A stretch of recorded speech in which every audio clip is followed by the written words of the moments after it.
Então tem uma coisa também na ciência chamada memória prospectiva, que é basicamente a memória de lembrar fazer coisas que você vai fazer no futuro. Como é extremamente automatizado, a chance de você lembrar que você esqueceu é muito pequena. Que é então esse campo que a gente chama da tomada de decisão naturalística. Naturalística no sentido que não há um momento que você para racionalizar que você tem opções. Você simplesmente segue. O freio de pouso vai ter que baixar manualmente, não sei se o freio vai funcionar, não sei se os controles de voo estão funcionando. E aí, o que eu faço? Ó, pessoal, a situação está muito crítica. Tá vazando muito combustível da asa. Seja bem-vindo ao podcast Atitude Positiva, o podcast para quem quer se aprofundar nos assuntos complexos da aviação.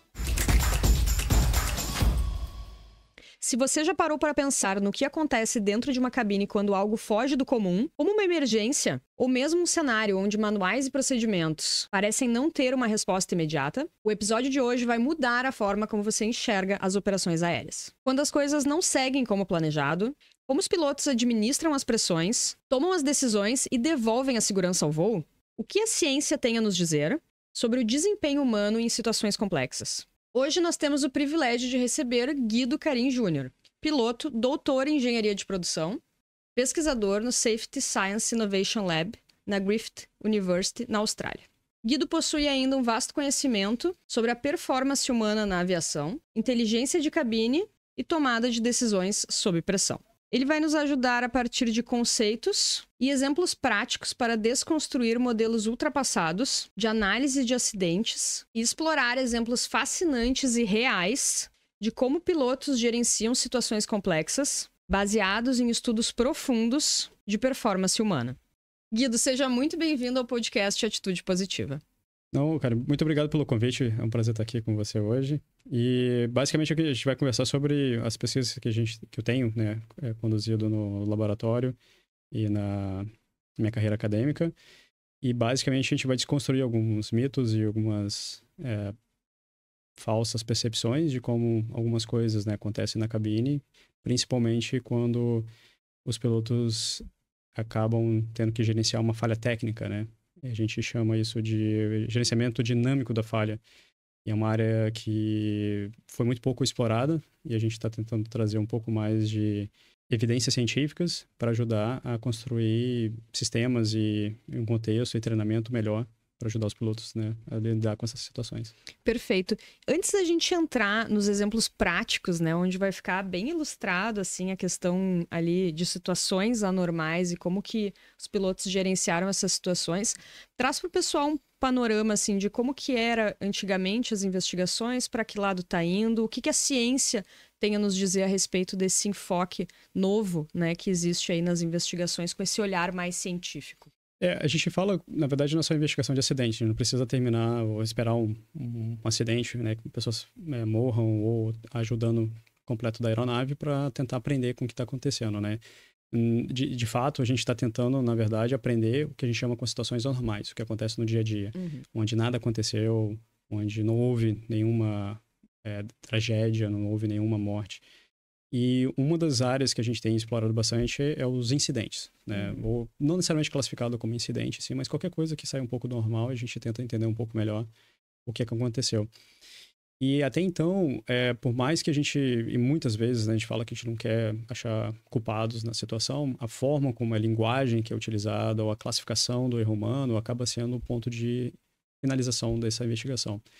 E o que a gente tenta trazer é usar o erro humano como ponto inicial dessa investigação, mesmo quando nada tem acontecido, para tentar entender qual que eram os fatores contextuais, quais eram os procedimentos, checklists, a situação de trabalho, o contexto da cabine, fora da cabine, para tentar fazer um sistema, né, uma organização que seja melhor, né?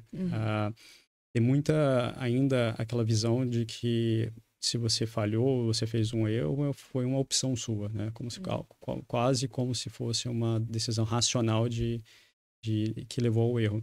E o que a gente vê muito nas pesquisas é que, na verdade, o contexto influencia muito.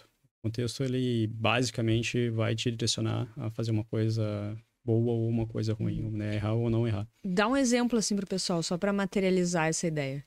Então, por exemplo, uma das coisas que a gente vê, a gente faz de modo bem consciente, é onde você deixa a chave e a carteira, certo? Então, muitas pessoas vão deixar a carteira e a chave no mesmo lugar sempre. E o que você está fazendo, na verdade, é usar o teu ambiente como uma extensão da sua memória. Então, ao invés de você parar e pensar onde que eu deixei minha carteira, onde que eu deixei minha chave, tá no mesmo lugar toda vez, então fica mais fácil e você consegue economizar seu recurso, né? Nesse caso, o recurso cognitivo, e você consegue direcionar para outras coisas, né? Família, filhos, trabalho, tem que fazer outras coisas. E é essa... muito interessante é como que a gente usa o nosso ambiente em volta para nos ajudar a fazer as coisas, né? E isso é muito pouco explorado.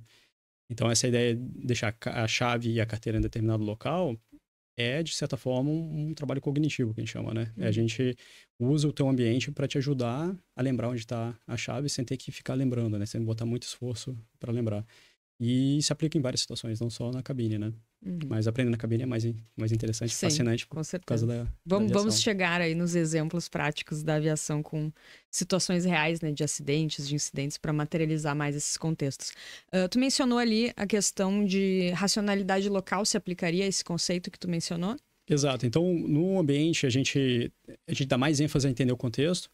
E um dos conceitos que a gente traz, que foi, na verdade, tem sido explorado por vários pesquisadores, é o conceito de racionalidade local. É o porquê que faz sentido para as pessoas fazerem o que elas fazem naquele contexto.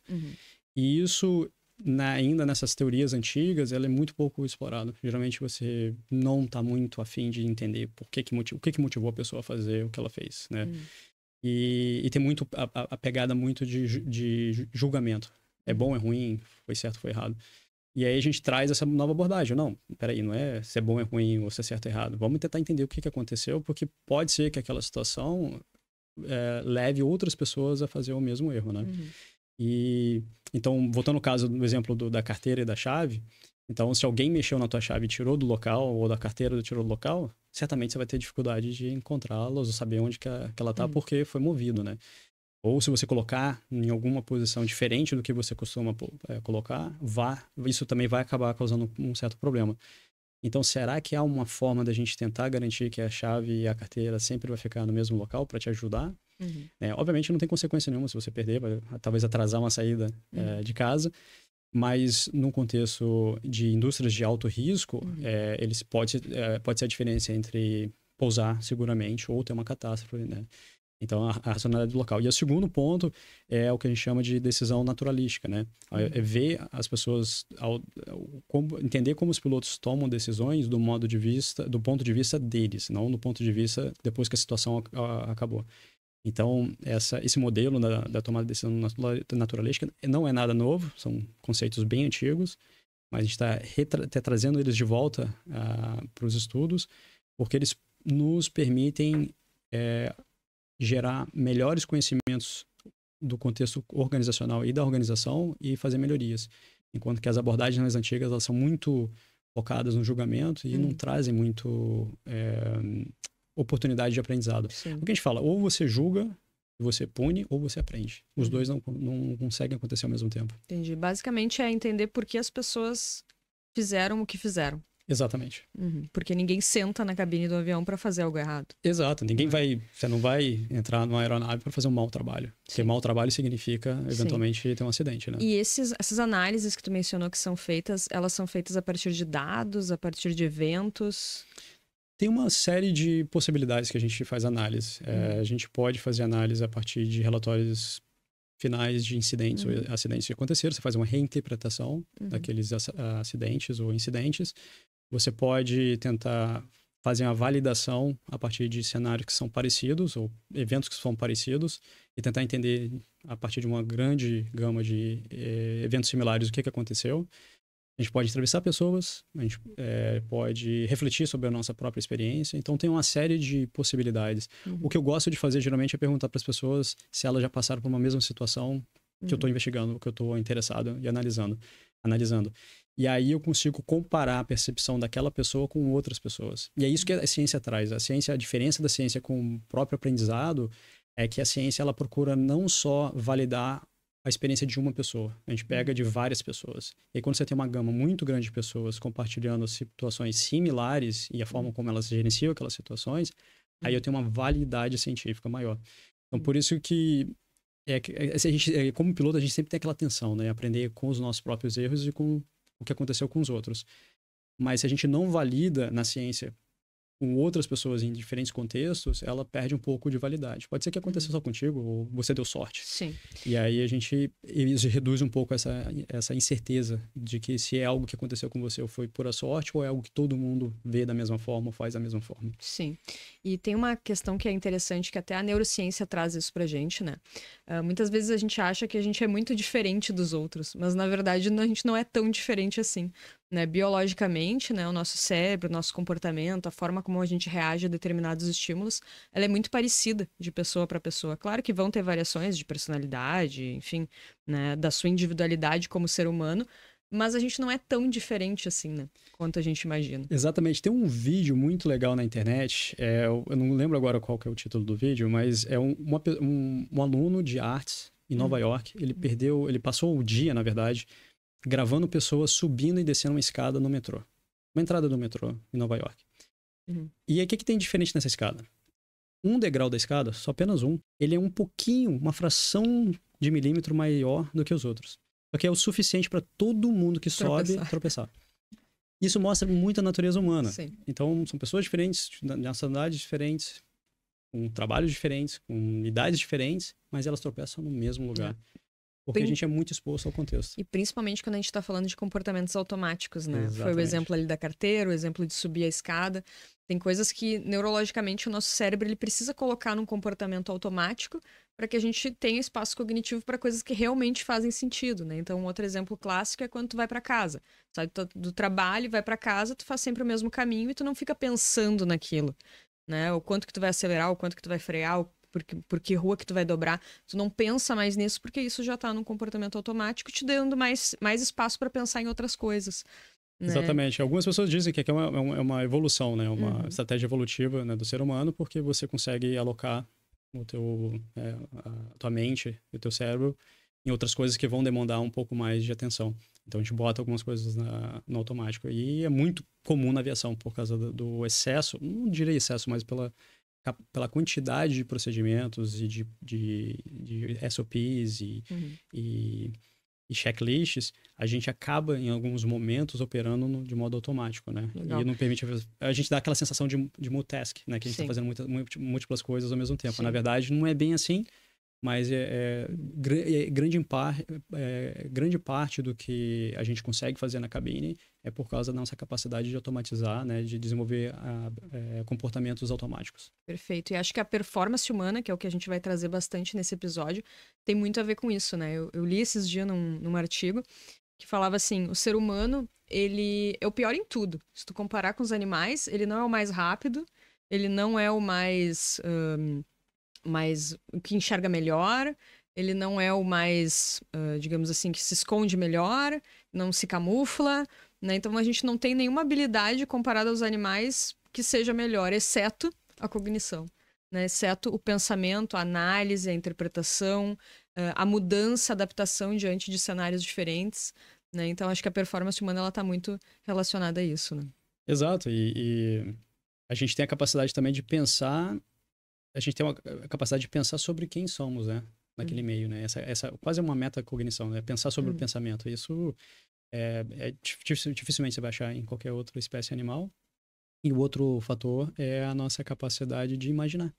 A imaginação como algo que nos dá que nos permite, na verdade, sobreviver em vários cenários, né? Então, por isso que a gente tem muito aquela coisa do planejamento, de pensar no cenário e tudo mais, que você não encontra em muitas espécies. Tem alguns estudos que estão questionando isso em alguns animais.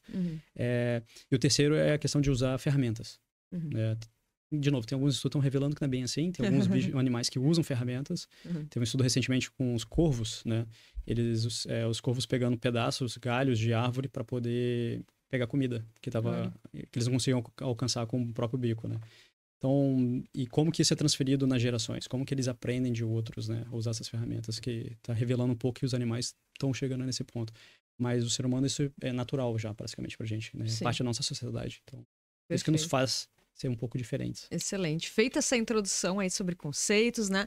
Vamos para a parte mais prática agora. A gente vai entrar em 3 exemplos bem explicativos, bem didáticos, onde a gente vai conseguir enxergar essa performance humana dentro de cenários complexos, né? E especificamente aí da aviação. Então, o primeiro caso que a gente tem é uma situação onde dentro de uma aeronave houveram alarmes múltiplos, né? Então uma situação onde gera uma certa confusão, e um piloto teve uma determinada percepção a respeito daquela situação e o outro piloto teve uma outra percepção. Como que foi essa interação entre eles e como que esse incidente nos mostra como gerenciar esses recursos e essas situações anormais dentro de uma cabine? Esse foi um caso fascinante, né? Os dois pilotos na cabine, o comandante super experiente, né? Sei lá, 20 mil, 30 mil horas de voo, o copiloto recém-checado em rota. Então, com algumas horas na aeronave e sem muita experiência. E ele também não tinha muita experiência de voo, e então tinha recém-entrado na empresa, depois de terminar as horas de voo na escola de voo, no aeroclube, teve alguma experiência antes e foi para a linha aérea. E aí eles decolaram do Santos Dumont, no Rio de Janeiro. Estavam passando por em torno de 14 mil pés. E aí o avião apresentou uma indicação de falha de motor, fogo do motor direito, né, o fogo do motor 2. E aí logo em seguida, fogo no motor 1. E aí logo em seguida, fogo no APU. Logo em seguida, fogo no compartimento de carga dianteiro, depois traseiro e depois no lavatório. E aí foi muito interessante a forma como eles gerenciaram, né? O comandante, me recontando essa situação, falou, olha, isso é falha, o avião tá brincando com a gente, né? Foi o que ele comentou com o copiloto. E o copiloto, nesse instante, perguntou pro comandante, então você quer que eu faça o checklist? E aí, o que você tá falando? Checklist? Pra que você tá falando checklist? Checklist vai mandar cortar os motores? Você tá vendo o passageiro gritando? Você tá vendo? Tem sentindo fogo, cheiro de fogo? Tá queimado? Não tá. Não tem nada. Esse avião tá tranquilo. Mas, se a gente não fizer nada, e eu sair da pista ou matar um passageiro, eu vou ser culpado por não ter feito nada. E aí, quando eles começam a fazer um gerenciamento totalmente fora do que teoricamente era esperado, se você seguisse o checklist, ele estava certo, ia cortar os dois motores, sendo que não teve nada. E mais mesmo assim, você faz um gerenciamento. Isso eu chamei de uma estratégia conservadora. Né? Você precisa endereçar um problema que você sabe que talvez não seja um problema real, mas se você não fizer e acontecer alguma coisa inesperada, você vai ser culpado por não ter feito da forma que as pessoas acham que você deveria ter feito, né? O outro caso eu vou trazer também, aconteceu uma coisa bem similar nessa situação. E aí, nesse caso, o que eu acho fascinante nos pilotos é essa capacidade de desviar dos procedimentos, mas ao mesmo tempo ser responsável para fazer um gerenciamento. Porque, afinal das contas, a gente também está lá na cabine e se acontecer um acidente, eu sou o primeiro a chegar no local do acidente, né? Então, não vou simplesmente ignorar e assumir um risco desnecessário. Então, o comandante, na visão dele, era o seguinte, o que eu preciso aqui? Eu preciso retornar o mais rápido possível, não necessariamente porque eu sei que eu tenho fogo no avião, mas porque agora, provavelmente, eu perdi o sistema de detecção de incêndio na aeronave. E eu não sei se realmente pode ter algum incêndio em alguma parte da aeronave ou se o avião ficou maluco. Então, ele pediu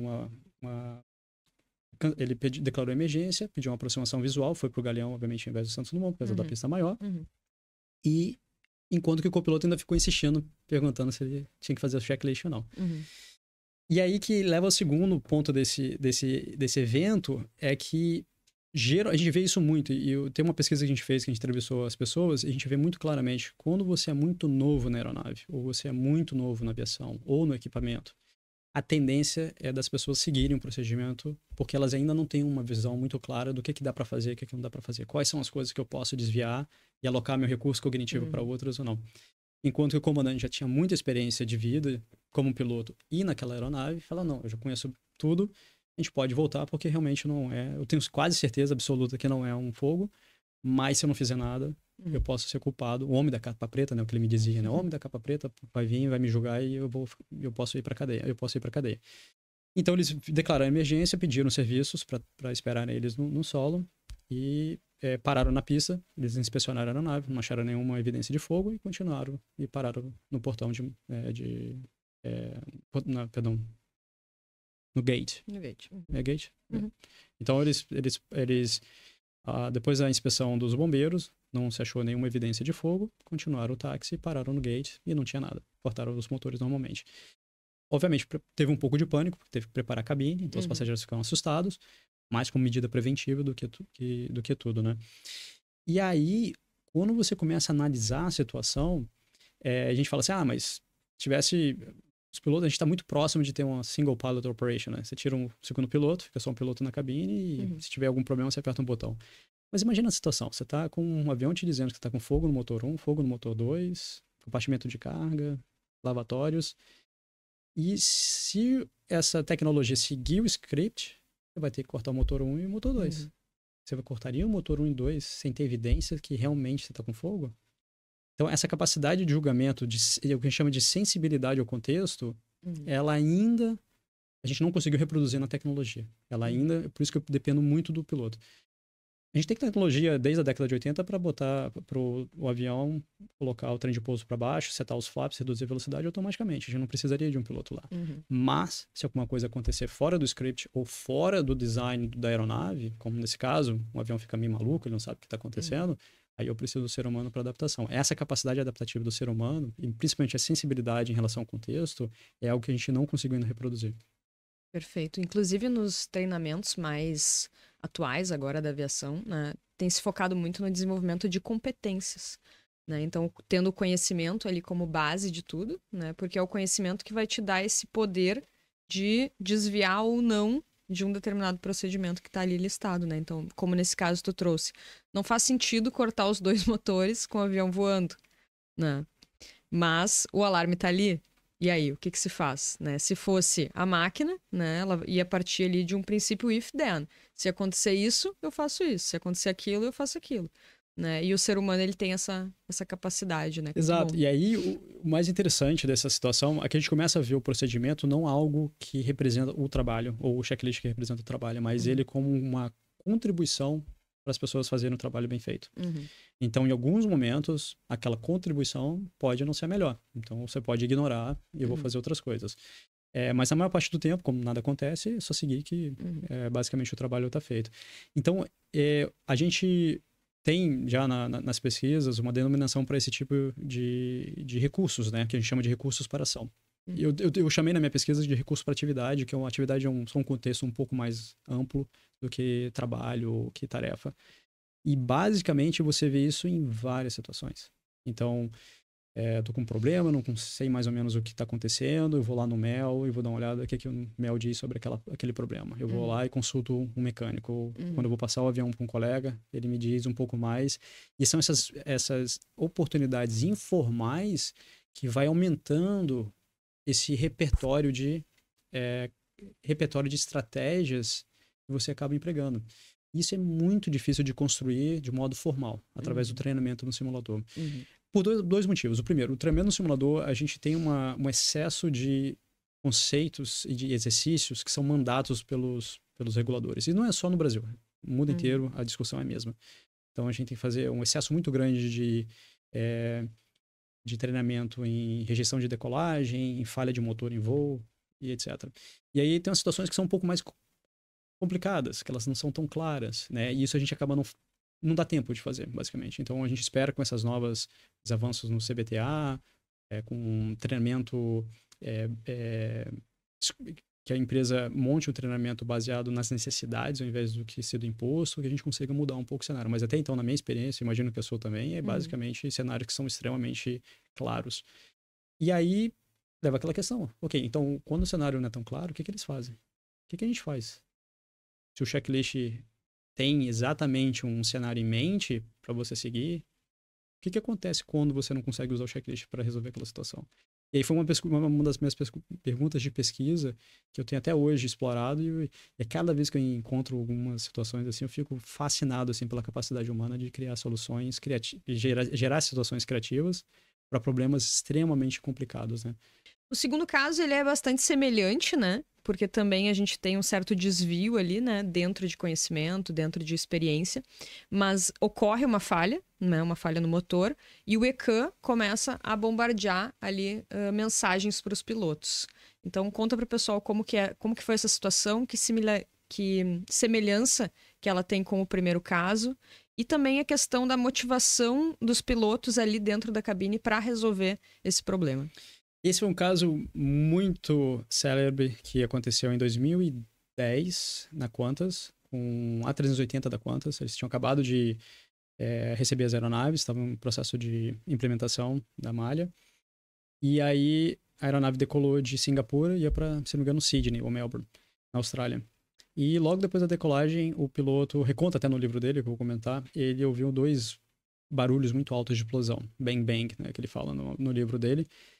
E basicamente o motor 2, né, são 4 motores, o 380, então o motor 2 é o mais interno do lado esquerdo. A turbina, na verdade, explodiu. E a turbina, quando ela explodiu, ela virou praticamente um míssil, assim, e gerou vários projéteis que perfuraram a cabine, perfuraram a asa esquerda bastante, cortaram fios, cortaram basicamente sistemas inteiros da aeronave e perfurou em torno de 40, teve 40 buracos na asa.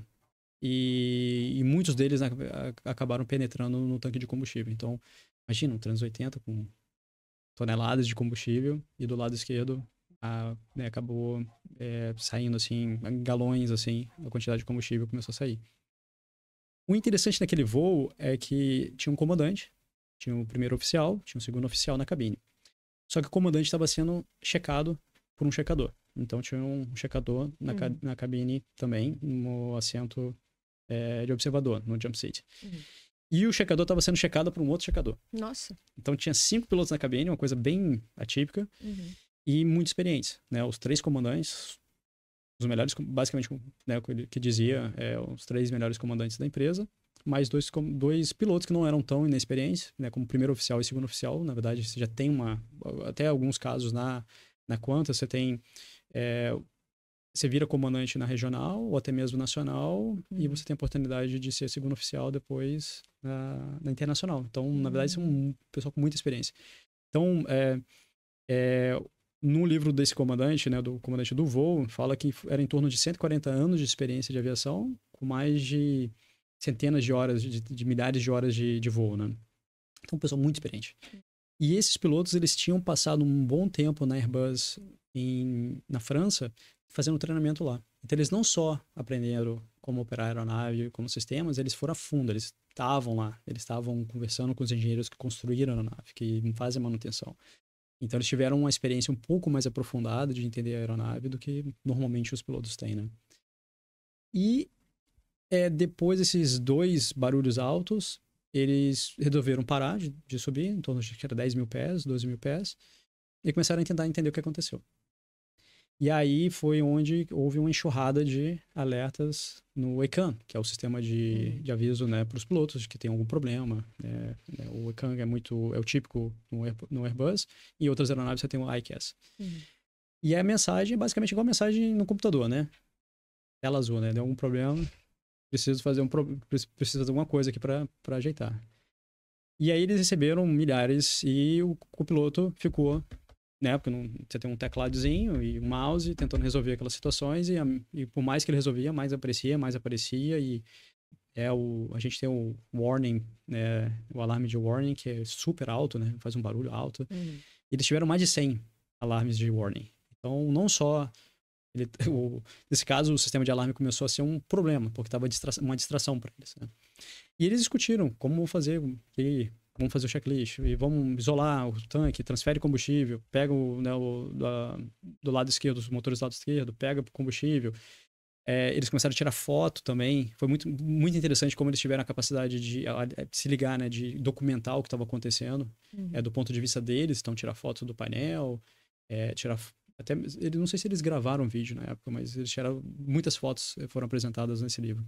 E o comandante é o Richard de Crespigny, super experiente na Qantas, e ele depois contou essa história no livro dele. Na verdade, ele escreveu 2 livros dessa situação. O primeiro foi justamente contando o que aconteceu, basicamente justificando o que ele fez, que eu já comento num minuto.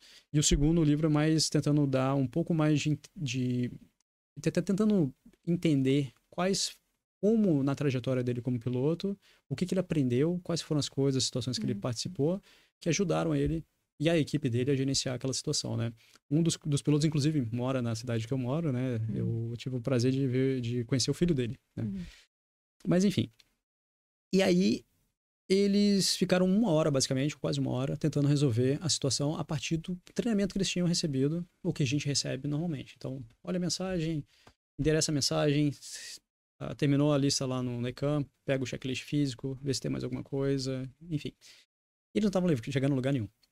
E o tempo tá passando, combustível saindo da asa. E interessante observar também que, nesse caso, o piloto ele só tem informação que se apresenta para ele. Ele não tá olhando o avião de cima e não sabe que a asa tá toda perfurada, né? E aí foi que eles começaram a ter um pouco mais de noção, porque o pessoal também da cabine era muito experiente. Então eles falaram assim, olha, tá se vazando um negócio da asa. Aí, então essa informação chegou para eles. E aí um dos pilotos foi lá na cabine para dar uma olhada, né? E, ó, pessoal, a situação tá muito crítica. Tá vazando muito combustível da asa.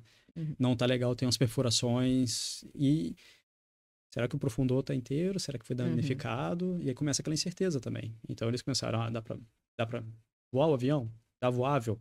Acho que dá. E aí o comandante falou assim, e se a gente parar de trabalhar no que tá problemático, que tá falhado, e a gente começar a trabalhar com o que tá funcionando? Mas, cara, beleza, vamos fazer isso. Então vamos fazer o seguinte, olha, a gente tem que botar esse avião no chão. A gente tem que voltar. Não dá para continuar, vamos voltar para Singapura. Como que a gente vai fazer isso? Porque esse avião tá com 80 toneladas acima do peso máximo de pouso. 80 toneladas acima do peso máximo. E aí, não é duas, né? Não sei, agora 80 acho que foi meio exagerado, mas enfim, tá extremamente fora do peso máximo de pouso. O que eu faço? Bom, vamos fazer o cálculo de performance de pouso. Pista em Singapura é suficiente para parar um avião com dezenas de toneladas de peso? Vamos usar o aplicativo que foi dado pra gente. Ixi, o aplicativo não considera que tem falha total do brakes, né, dos freios, o trem de pouso vai ter que baixar manualmente. Não sei se o freio vai funcionar, não sei se os controles de voo estão funcionando. E aí, o que eu faço? E aí eles fizeram um cálculo e não dava pra parar. E aí, não para, mas bota o avião no chão, seguro, mas com a chance de machucar as pessoas. Perdemos o controle de alguns motores. Acho que 1 ou 2 motores, eles não tinham controle, né? Movia a manete de potência e nada acontecia. O que eu faço? E os caras, olha, vamos assumir o risco. Tentaram gerenciar a situação, contrataram a empresa. Vamos tentar pousar. Vieram, fizeram uma final longa, tentaram, fizeram os testes para ver se o avião era voável, evitaram usar os motores aumentando a potência. E aí entraram na final, fizeram um pouso, o avião parou no limite da pista. Finalzinho da pista, acho que alguns metros do final da pista. E aí que entrou o segundo problema. O que eu faço agora? Os freios estão extremamente quentes, tem combustível, tem combustível saindo da asa, caindo diretamente nas rodas. Eu tiro as pessoas, a gente tá falando de 500 passageiros aqui dentro. Evacua todo mundo, mantém o pessoal. Bom, o que a gente sabe? Se faz uma evacuação, a chance de alguém se machucar é muito grande. Lá fora, eu tenho 2 motores operando ainda. E, inclusive, um motor, eles só conseguiram cortar depois que os bombeiros começaram a jogar espuma, aquela espuma de contenção, dentro do motor. Porque o controle em dentro não funcionava. Não tinha jeito nenhum de parar o motor. E aí eu vou botar um passageiro em frente ao motor que tá funcionando. E aí ele falou que não iam fazer a evacuação. E aí que ele foi muito criticado e depois ele acabou fazendo um livro para contar a história dele de modo não ser filtrada, né? E o que o mais interessante é que eles evacuaram, depois eles botaram essas escadas, conseguiram apagar o motor, conseguiram ver que não, né, conseguiram jogar uma espuma para tentar evitar chamas e fogo no caso do combustível, né, nos freios. E aí desembarcaram normalmente, né? Pediram as pessoas para deixar as coisas para trás, desembarcar, foram no saguão. E ele falou, olha, pessoal, isso que tá acontecendo, isso que aconteceu, a gente sente muito que aquilo aconteceu. Se vocês tiverem algum problema, vocês me liguem. E ele deu o telefone dele, pessoal. E aí ele falou no livro que ninguém nunca ligou para ele, né? Mas o número não é necessariamente algo que ele estava preocupado que as pessoas iam ligar. O número, na verdade, era uma representação de como ele estava responsável pela situação e como ele era preocupado com as pessoas, né? Enfim, aí terminou. Obviamente, a investigação falou, olha, você fez coisas erradas, você devia ter evacuado, não devia ter evacuado, e as pessoas estavam em perigo dentro da cabine, sabe? E começaram a trazer esses elementos do e se. E ele, ou não, a gente discutiu amplamente, todo mundo estava em concordância, a gente achava dentro da cabine estava muito mais seguro do que lá de fora. Você está com combustível vazando, com freio extremamente quente, motores funcionando, por que eu vou botar os passageiros lá de fora? E como ele foi contra a convenção, o que a gente normalmente faria, ele se incomodou muito, obviamente. Teve até algumas algumas semanas depois, houve alguns rumores que ele seria processado criminalmente e tudo mais. E aí até uma segunda motivação para ele escrever o livro. Né? Ele acabou não sendo processado, fizeram a investigação. A investigação revelou que, na verdade, foi uma falha de fabricação de uma turbina. Mas a investigação não conseguiu explicar muito bem o que aconteceu. E aí levou ele a explicar as habilidades dele, a tomada de decisão que aconteceu naquele evento, através de um segundo livro, né? Que ele fala das 12 habilidades, 12 capacidades resilientes. E, enfim. Mas ele é emblemático, né? Porque mostra muito que eles não seguiram nada do que a gente, na verdade, treina. Porque a gente nunca treinou para isso. Então, é essa que eu achei fascinante, assim, também nessa situação. E até hoje, o pessoal, eles comemoram. Todo ano eles comemoram um acidente. Ele foi considerado um acidente, mas ninguém morreu. E eles se reúnem, os passageiros, alguns passageiros e os comandantes do voo, né, para celebrar. Né? É um exemplo muito nítido, né, muito claro de como o conhecimento e a experiência acabam suprindo lacunas quando algo não é previsível, né? E também, no caso de pilotos, né, a gente tem a motivação extra, né, de você estar a bordo daquele avião. Então, se tudo der errado, você também vai ser uma das vítimas ali, né? Exatamente, a gente brinca, né? Até meu chefe brinca, fala bastante, ele também é piloto. E aí ele falou assim, você tem que lembrar que o piloto, se ele sofrer acidente, ele é o primeiro a chegar no local do acidente. Ele vai ser o primeiro a estar lá. Sim. Então você não vai querer fazer alguma coisa estúpida que vai matar todos, inclusive você, né? Então, então essa ideia de que vamos categorizar o erro humano isso, o erro humano aquilo, talvez não seja o melhor meio de aprender, né? Então, quando a gente tira um pouco esse foco no erro humano e tenta entender o contexto, o que foi feito, e aprender com as coisas também que acontecem, como as pessoas criam a segurança, a aprendizagem é muito melhor. Sim. E se a gente pensar nesse acidente em tomada de decisão, né, que a gente falou ali no começo, eles não tinham linhas de ações possíveis, né? Vamos fazer A, B ou C ou D. Eles não estavam ali no ar-condicionado, numa situação confortável, numa cadeira legal, discutindo o que poderia ser feito, né? Mas vivendo aquilo ali, né? Skin the game, né? Então, a racionalidade local também vai influenciar. Por isso que é muito delicado, né? Quando a gente julga ou analisa um acidente sem se colocar literalmente no sapato, né, de quem realmente está ali vivendo aquilo.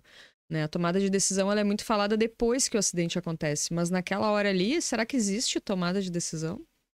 Exatamente, pergunta fantástica.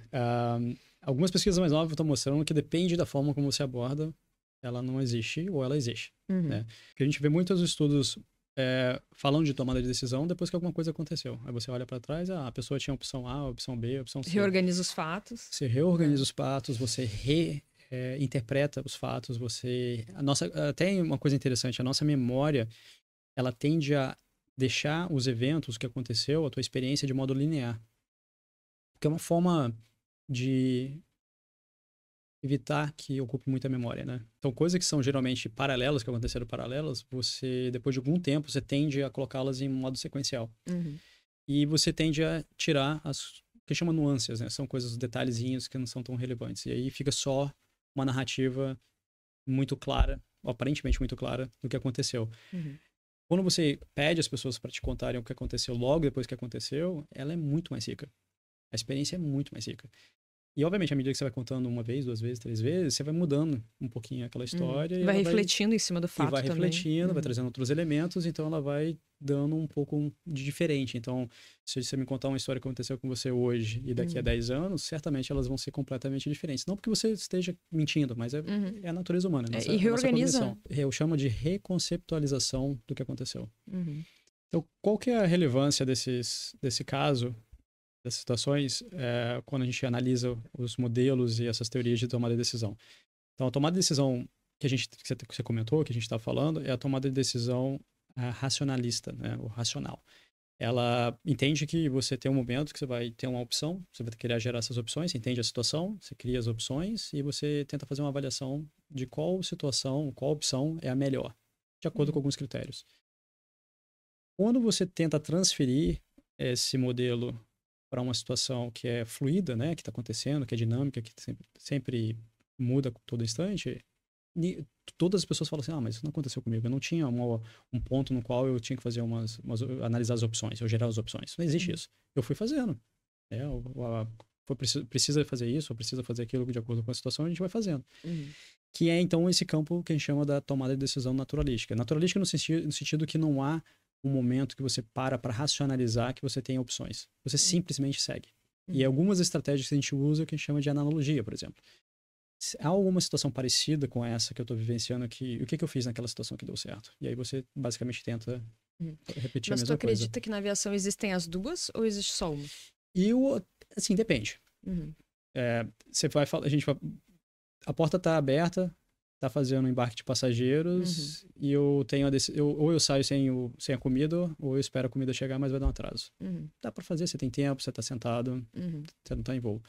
Estou em voo, chegando num local, tá com uma tempestade, combustível está acabando.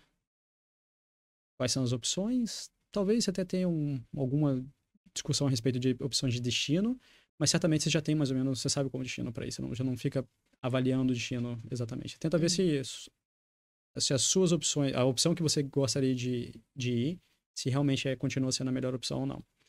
Então, quando tem a pressão do tempo e a situação é dinâmica ou é de vida ou morte, uma situação, a gente vê menos essa o que a gente chama de racionalidade analítica. Quando você tenta colocar as opções, destrinchir a situação em elementos menores e analisar cada uma delas com um pouco mais de tempo. Então, demanda muito tempo. E é o tipo da coisa que você não tem.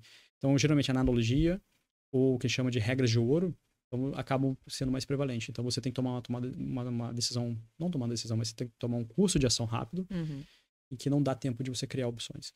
Agora, esse que eu vejo mesmo acontecendo no voo, assim. E quando eu converso com o piloto, assim, o pessoal fala assim, eu fiz isso por causa disso, fiz isso por causa disso, fiz isso por causa disso. Nunca eu ouvi assim, eu tinha 3 opções aqui e eu decidi uma. Essa aqui é a melhor opção utilitária, por exemplo. Então, tu acredita, segundo as tuas pesquisas e estudos, que quanto mais complexa e mais dinâmica uma situação, menos opções são consideradas, digamos assim? Eles não consideram menos opções. Ela geralmente não é a primeira estratégia para tentar resolver o problema. Obviamente, quando você tenta essas estratégias mais simples, que elas precisam de menos recursos cognitivos. Analógica, ou fazer a regra de ouro e tal. E o piloto não consegue resolver a situação, aí ele parte com uma análise faz uma solução mais analítica. Então, aí ele vai tentar ver o que está acontecendo, o que está causando, como que eu vou endereçar esse elemento aqui desse problema, e depois eu endereço para o outro. E aí você tende a sair dessa coisa mais rápida, mais imediata, para uma coisa um pouco mais demorada, mas mais sistemática. Mas ela não é uma transição que você vê sempre. Sim. E se tem tempo para isso também, né? E se tem tempo para isso, exatamente. Na prática, o conhecimento é o maior aliado da performance humana. E é por isso que o ser humano está à frente de tanta tecnologia. Mas para acompanhar todo esse cenário que a gente vem falando aqui, complexo e super dinâmico, é preciso se qualificar. E se você está curtindo o podcast Atitude Positiva e tem interesse em se aprofundar ainda mais nesses assuntos, conheça o curso de pós-graduação em sistemas complexos da aviação. Um curso muito completo e muito voltado para as questões atuais do mercado de trabalho, que traz estudos, dinâmicas e conceitos extremamente relevantes para a nossa indústria, seja você piloto, comissário, DOV, qualquer área de atuação dentro da aviação. As turmas são extremamente diversas, com profissionais de diversos setores e tem sido muito, muito rico. Se você quer saber mais sobre isso, aqui embaixo vão estar todas as descrições, links, onde você pode saber mais a respeito do curso de pós-graduação em sistemas complexos da aviação. E agora nós vamos então para o nosso terceiro exemplo, que é um caso que o Guido vem trabalhando de forma constante atualmente, né? Que aparentemente é algo bastante simples, mas que pode gerar bastante confusão, porque a aeronave ela acaba se comportando de uma forma diferente, né? Podendo gerar diversas interpretações ali. Que é o caso do não recolhimento do trem de pouso após a decolagem e o porquê que isso acontece, principalmente quando a gente tem uma falha entre a V1 e a Rotate. Exatamente. Já aconteceu com você? Você esqueceu o trem de pouso baixado? Não. Não aconteceu? Comigo quase aconteceu uma vez. E é uma situação extremamente chata, né? Porque você fica meio... Sim, aerodinamicamente, mal, né? A aeronave também não tem a mesma capacidade ascensional, né? E o ego também, E o ego. O ego. Então, essa é uma situação que eu... assim que eu comecei a trabalhar numa empresa aérea, eu comecei a trabalhar na parte de gestão de segurança, né? No safety da empresa. E foi dado esse caso para investigar, para analisar. Então, só uma dúvida, isso é uma coisa que acontece de forma relativamente recorrente ou não? Então, analisei aquela época e hoje eu fui tentar entender. Eu sempre gastei muito tempo tentando entender essa situação. E aí eu cheguei à conclusão que é muito mais comum do que a gente imaginava. Olha só. Porque eu comecei a discutir essa situação com alguns colegas e eles falaram assim, já aconteceu comigo, já aconteceu na minha empresa, já aconteceu com fulano. Geralmente a gente no simulador, quando acontece isso, as pessoas esquecem o recolhimento do trem de pouso. Não é tão incomum. Não, ele é muito comum, na verdade. E aí eu tive acesso a alguns relatórios de finais de investigação. Tem alguns países cujo o índice de acidente é tão baixo, por exemplo, na Austrália é 0 na aviação regular, que o CENIPA, né, australiano, ou a gente chama de ATSB, eles acabam investigando incidentes, porque não tem nada para fazer. Não tem acidentes. Eles não têm acidente. Acidentes na aviação regular, acidentes na aviação geral é bem comum, mas na aviação regular não tanto. Então eles acabam investigando incidentes. Então tudo quanto é acidente que você pode imaginar, eles terem um relatório final. E eu comecei a ler os relatórios, né? Tive a minha experiência, fiz a investigação, e geralmente os relatórios são bem... não conseguem explicar exatamente o que aconteceu.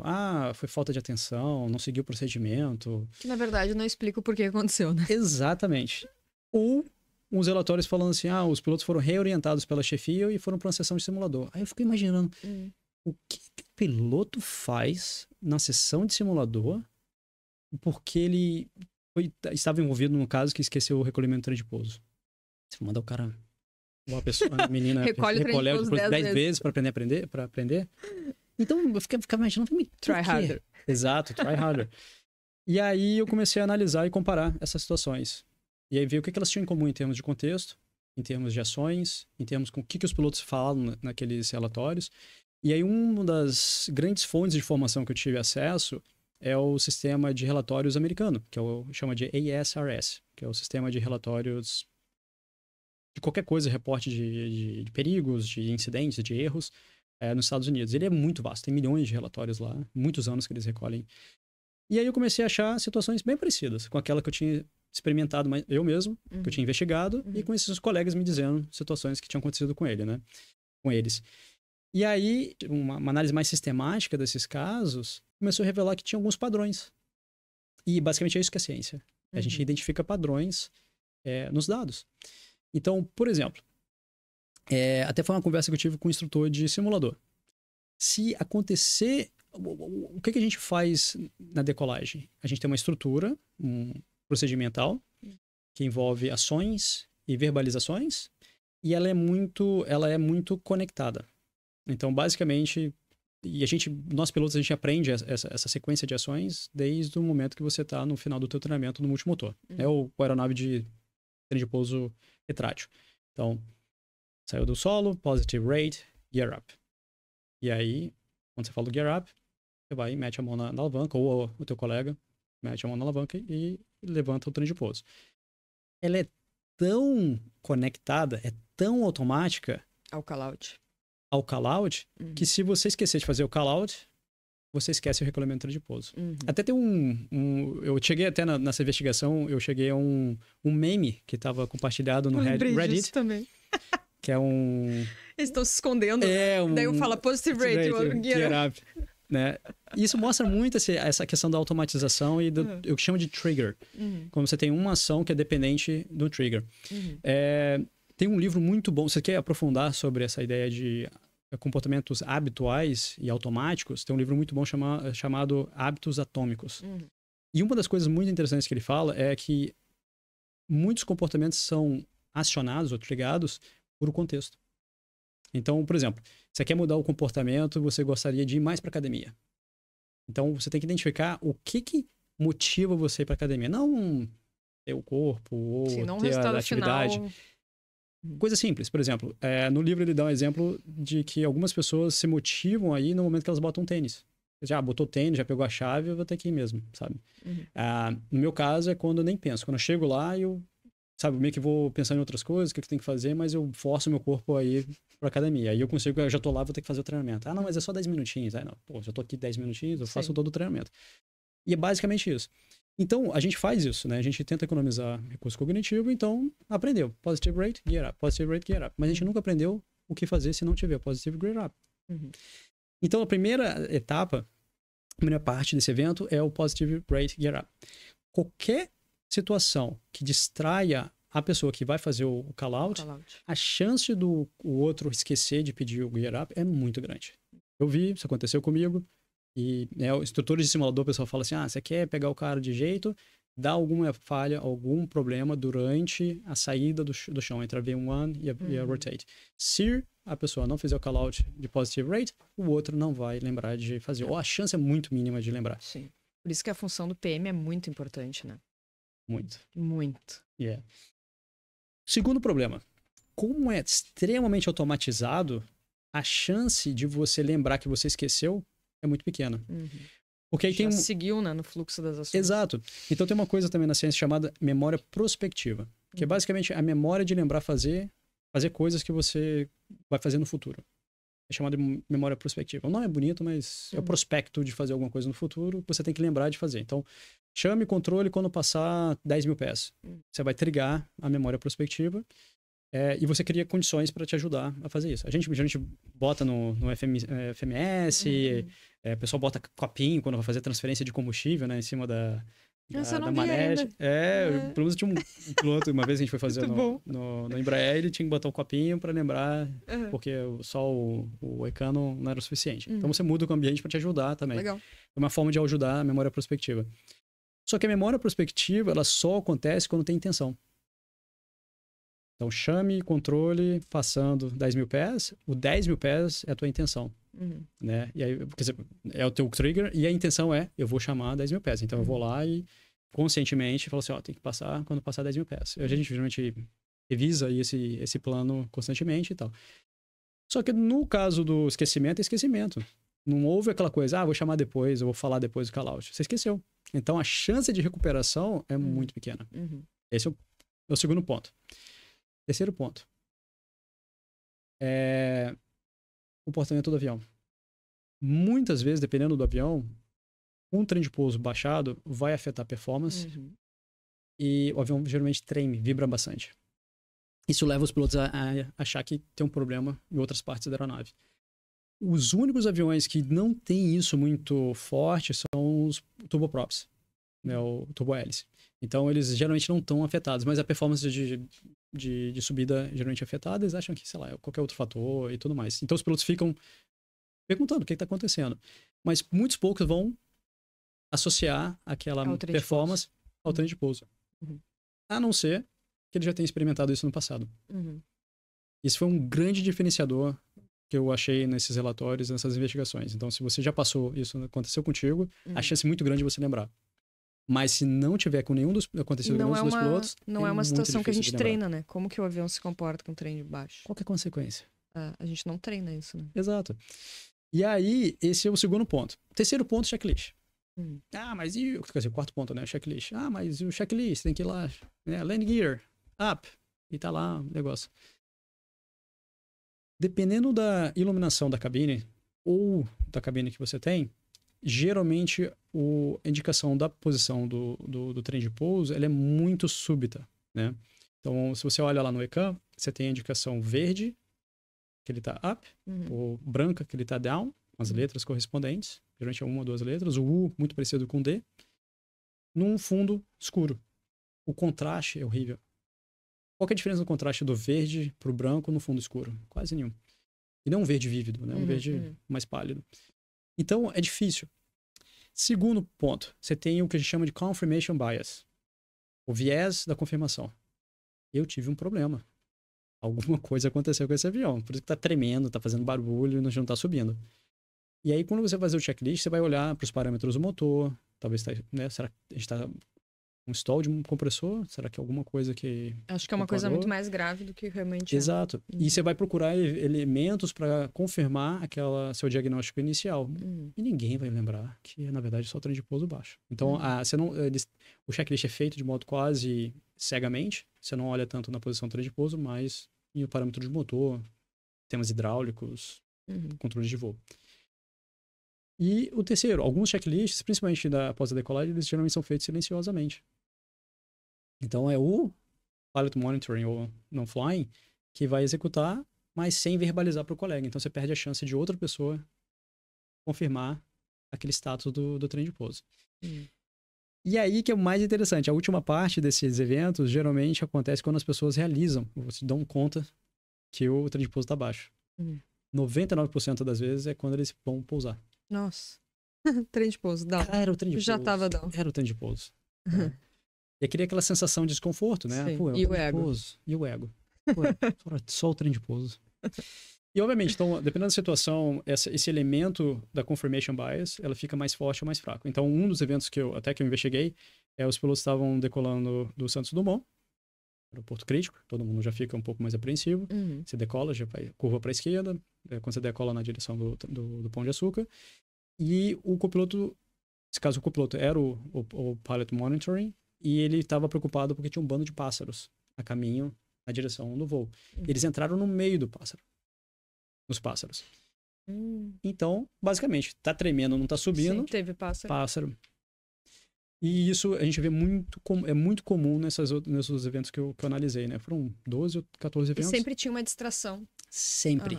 Sempre. Era o controle chamando, mensagem distraindo os pilotos de uma mensagem, um alerta de algum problema. Passageiro, teve um caso que a cabine era aberta, né? Aqueles aviões turbohélice um pouco menores. E o passageiro distraiu batendo no ombro do piloto.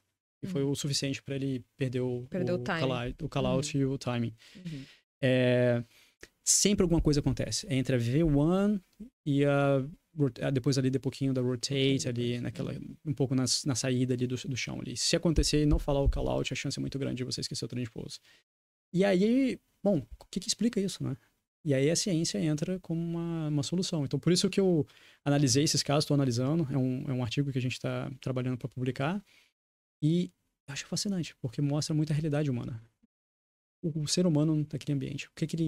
Como que a gente é facilmente influenciado pelo contexto. Como algo que te tira a atenção da tua atividade, você já vai esquecer, o outro vai esquecer de fazer a outra parte da atividade, você não recolhe o trem de pouso, o recolhimento do trem de pouso vai levar uma aeronave a uma situação meio estranha, e aí você vai tentar resolver como se fosse um problema muito maior que na verdade é. Solução? Treino. Uma vez que você experimenta aquela situação, a chance de você recuperar é muito maior. Identificar como que o avião se comporta se não recolher o trem de pouso, no caso. Exatamente. Tipo num simulador. Exatamente. Então, eu acho... É muito legal. Eu acho isso... Interessante. Sou bem suspeito de falar, porque eu adoro. Mas mostra muito como que a gente...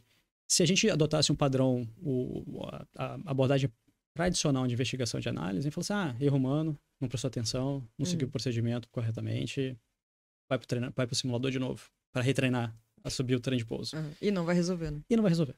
Outros vão acontecer.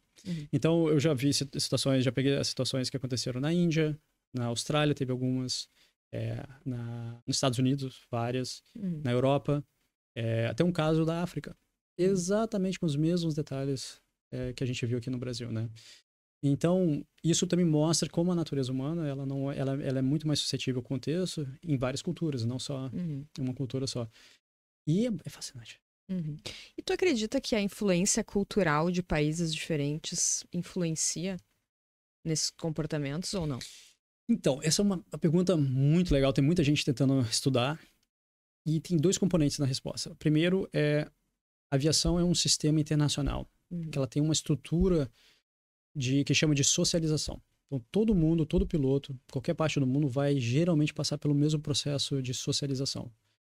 Ground School, estuda a aeronave vai estar em inglês como a língua básica da aviação, ele vai usar os mesmos códigos nos aeroportos e vai operar a aeronave de uma certa forma bem parecida com qualquer pessoa no mundo. O segundo fator, que eu acho que é o mais preponderante nesse caso, por isso que a gente pensa muito parecido, a gente faz as coisas muito parecidas, mas tem um fator cultural. A língua que você fala molda a forma como você vê o mundo. Então, coisa simples. Em português você fala, eu vou cortar o cabelo. Mas na verdade você vai em algum lugar para alguém cortar o seu cabelo. Você não vai e corta o seu cabelo, certo? No inglês, você fala que vai ter o cabelo cortado. Como isso influencia a forma de você ver as coisas? No Brasil, como é muito mais comum você ter o serviço, ter alguém prestando um serviço para você, você não faz o reconhecimento que aquele esforço não é teu, que é de outra pessoa, que é muito normal. Já o anglo-saxão, ele vai reconhecer quem está fazendo a atividade. Certamente molda a forma de ver o mundo, de fazer as coisas, né? ambiente, contexto socioeconômico, violência, isso tudo influencia da forma como você vive, como você se comporta. Então, por exemplo, a gente vai andar com a minha filha na rua, eu não fico segurando a mão. Não tem perigo de alguém passar e roubar e sair correndo. Os colegas aqui no Brasil, dependendo de onde eles vão, a criança basicamente quase bota a coleira junto da criança para poder... Eu tô pensando seriamente em comprar uma coleirinha. Me julgue. Porque fica aquela coisa, você fica com medo, com receio do que vai acontecer. Então, trazendo isso para a aviação, tem coisas que a gente faz na cabine que a gente talvez seja influência da cultura? Entendi. Certamente. Eu vejo o brasileiro muito mais propenso a desviar dos procedimentos e ter um pouco mais de flexibilidade do que um anglo-saxão. Um alemão na cabine se desviando do procedimento é algo impensável. Eu tenho um colega alemão, adoro, a gente se dá super bem, mas ele é muito focado em procedimento, política e tudo mais. Ele fica louco quando alguém não cumpre. E eu sou brasileiro, não cumpro, às vezes, metade das coisas que tem que fazer.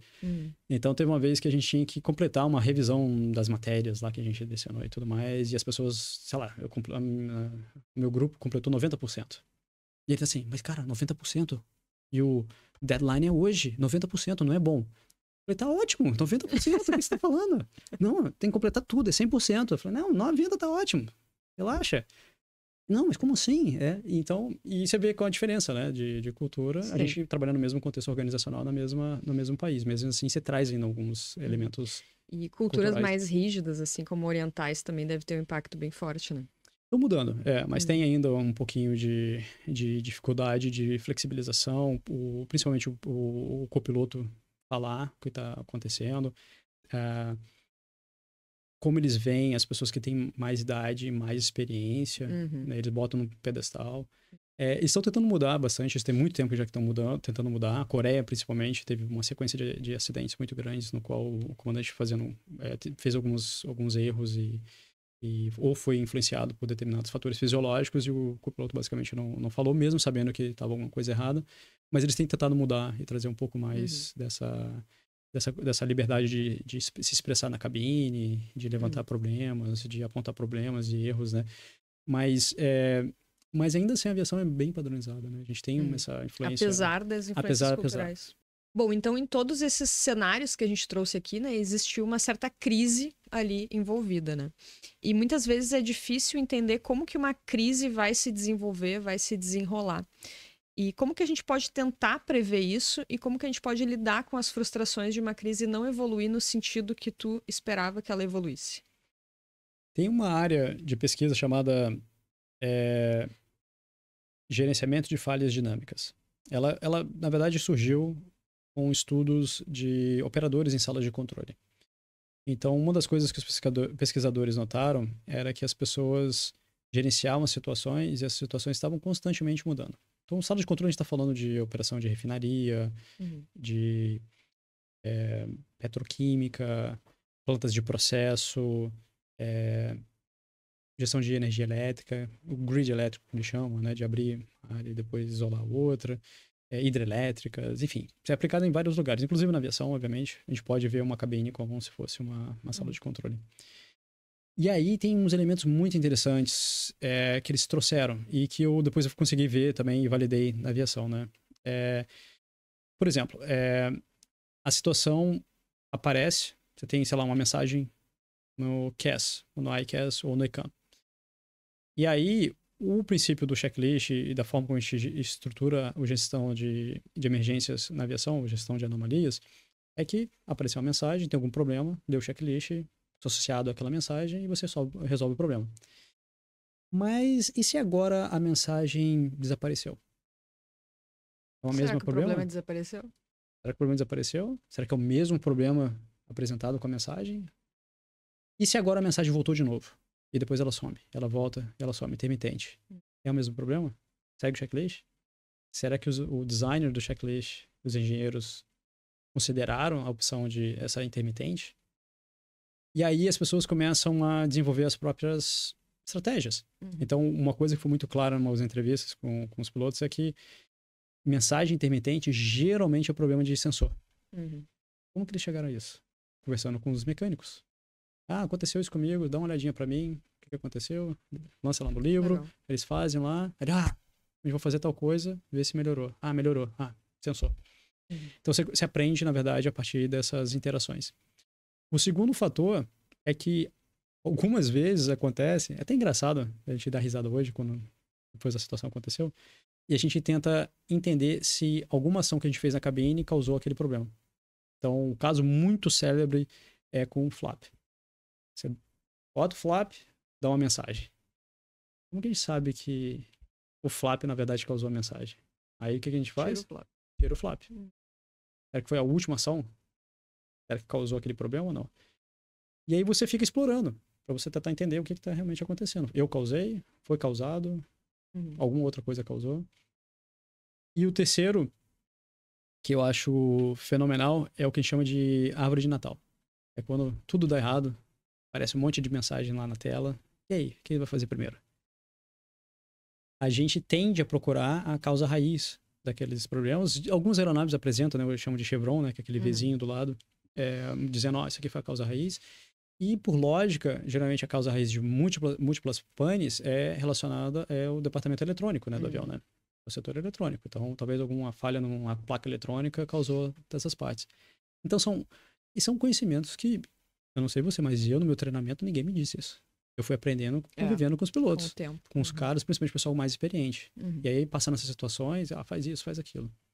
Então, tem essas sequências de estratégias que as pessoas vão desenvolvendo a partir de convivência, de escutar a história do colega, de tentar fazer o que o colega fez, e que elas dificilmente são capturadas, né? Isso que é um grande... É difícil de formalizar isso. É difícil formalizar. Eu não lembro de ter feito nenhuma dessas situações de um treinamento simulador. Basicamente foi do pessoal me contar as experiências e o que eles fizeram. E acredito que seja por isso que a experiência dos pilotos ela é medida em horas de voo, né? Exatamente. Não é pelas horas em si, pelo tempo em si, mas é pela quantidade de situações diferentes que tu já esteve exposto. Exatamente. Né? Então, um voo que tu faz, Porto Alegre e Curitiba, pode fazer esse voo 10 vezes, as 10 vezes vão ser diferentes.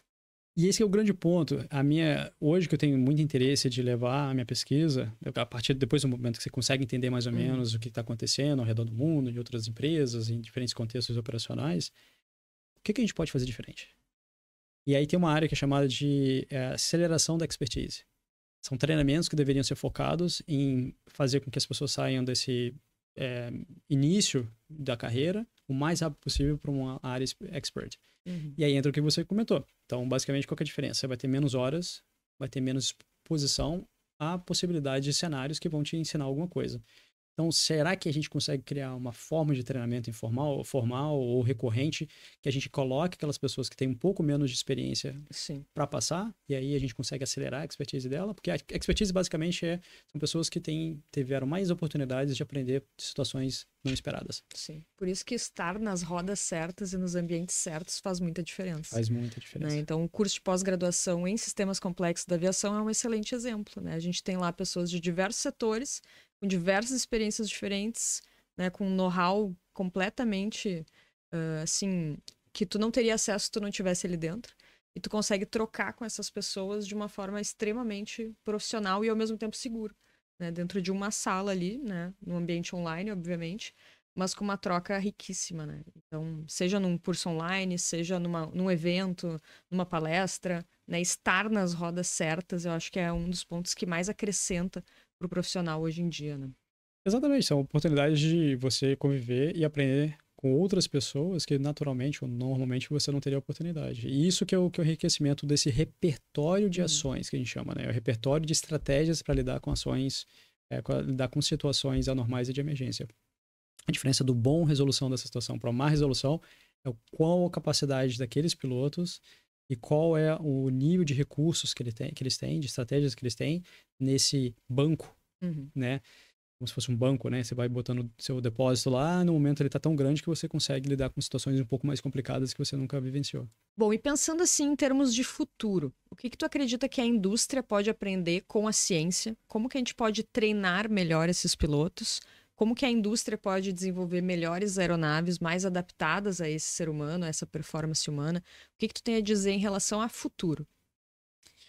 A gente avançou bastante. A aviação ainda está no auge, assim, da exploração, aprendendo o que está acontecendo e incorporando no design das aeronaves, né?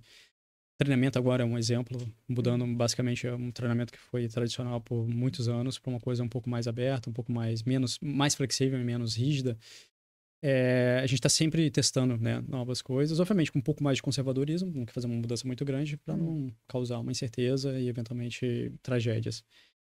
Mas o que eu acho que falta, e o que eu acho que a gente tem a oportunidade muito grande de melhorar, é os pilotos engajarem com a pesquisa um pouco mais. Entendo que é difícil, às vezes a pesquisa está atrás de você tem que pagar para ter acesso a papers e tudo mais. Mas eu vejo muito em várias profissões as pessoas lendo artigos constantemente. Médicos, enfermeiros, psicólogos, dentistas, várias pessoas de várias áreas, principalmente na área da saúde, né? Eles estão muito envolvidos. E hoje eu tenho uma perspectiva diferente, basicamente pela quantidade de papers e de livros e de informação científica que eu tive acesso, que me ajudou muito a entender as coisas, o mundo, né? A gente estava conversando antes sobre fadiga, o café. A quantidade de artigos e pesquisas existem são absurdas, né? São milhares. E na parte de ciência da segurança também. Então, nos últimos 10 anos, a gente nunca produziu tantos papers enquanto a gente produziu nos últimos 100 anos.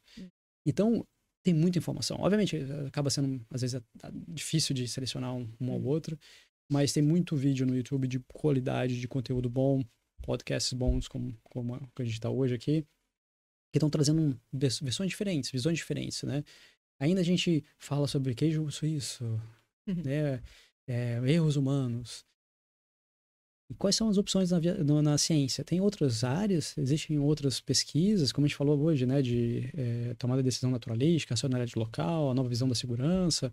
O que eles trazem de diferente? E eu acho que esse crescimento profissional, a partir de olhar o que está nos papers e na ciência, pode ajudar o crescimento dos pilotos, né? Como pessoas, né? Porque isso nada mais é do que aprender com a experiência dos outros. Exatamente. Né? E associando isso à ciência, né?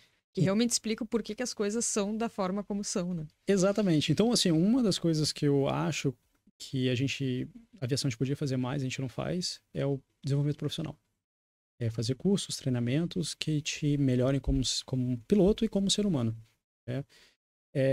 E essa ideia de aprendizagem para a vida. A gente não vai parar de aprender. Nunca para de aprender. Você está sempre aprendendo coisa nova. E o que são os aprendizados que eu posso incorporar para eu ser uma pessoa melhor, para ser um piloto melhor? Então, a ciência hoje certamente oferece várias ferramentas, tem muito conteúdo, principalmente o YouTube, né, com o fácil acesso, né, a conteúdos de qualidade. E hoje só não se desenvolve e profissionaliza e aprende mais quem não quer, porque livros a gente tem mais livros hoje publicados do que pessoas no mundo. Sério? Tem mais títulos hoje de livros do que pessoas no mundo, pra você ter uma ideia. Hoje tivemos a oportunidade de entender como que a ciência pode transformar a maneira como vemos a performance humana, especialmente em sistemas tão sensíveis e críticos como é a aviação. Exploramos juntos 3 casos fascinantes que mostram a importância de confiar na expertise humana, mesmo em um ambiente guiado por protocolos e tecnologia de ponta. Guido, qual mensagem final tu deixaria para pilotos, gestores, pessoal da aviação de uma maneira geral, que querem se desenvolver e ter a ciência como aliado nesse desenvolvimento para atuar em sistemas complexos aí? Eu diria que nunca parar de aprender. Acessar, ler livros para melhorar como profissional, como pessoa, fazer cursos, se especializar mais e mais. Quanto mais a gente aprende, mais a gente não sabe, né? Então, cresce mais aquela sensação de eu preciso aprender mais. E o segundo ponto é estar mais aberto a outras ideias também. Tem muitas da aprendizagem, ela acaba sendo frustrante, porque pode conflitar com o que você achava que acontecia, ou com achava que o mundo, né, funcionava. Mas é no conflito e nesses momentos de indecisão, desses momentos que causam certa incerteza, né, aos teus próprios conhecimentos, que acontece o aprendizado e o crescimento. Então, eu acho que a gente ainda na aviação, a gente também, no princípio dessa jornada, né? A gente lê muito manual do avião, over e over again, né? O mesmo manual, as linhas e os rodapés, mas eu acho que às vezes muitas pessoas não acabam utilizando os recursos que a ciência e outros pesquisadores e outros autores disponibilizam para você aprender um pouco mais como ser um melhor piloto, né? Eu acho que tem uma oportunidade muito grande e essa vai ser a minha mensagem. Continue aprendendo sempre. Guido, foi um privilégio ter você aqui com a gente hoje, né? A gente fez um esforço aqui para conseguir estar juntas, né? O Guido passou pouquíssimos dias aqui em Porto Alegre, então agradecer o teu tempo, a tua disponibilidade. A gente está várias semanas aí alinhando, né? Todos esses detalhes, então agradecer imensamente aí a tua disponibilidade e conhecimento, certamente acrescentou muito aí para o pessoal. Obrigado por ter me recebido, foi um prazer. E se você quer se aprofundar ainda mais nesses conceitos, participar de um curso riquíssimo para aumentar a sua gama de conhecimentos, aqui embaixo do nosso vídeo vai estar todos os links, descrições, você pode saber mais aí sobre a pós-graduação em sistemas complexos da aviação. Esse foi o podcast Atitude Positiva, o podcast para quem quer se aprofundar nos assuntos complexos da aviação. Até o próximo episódio.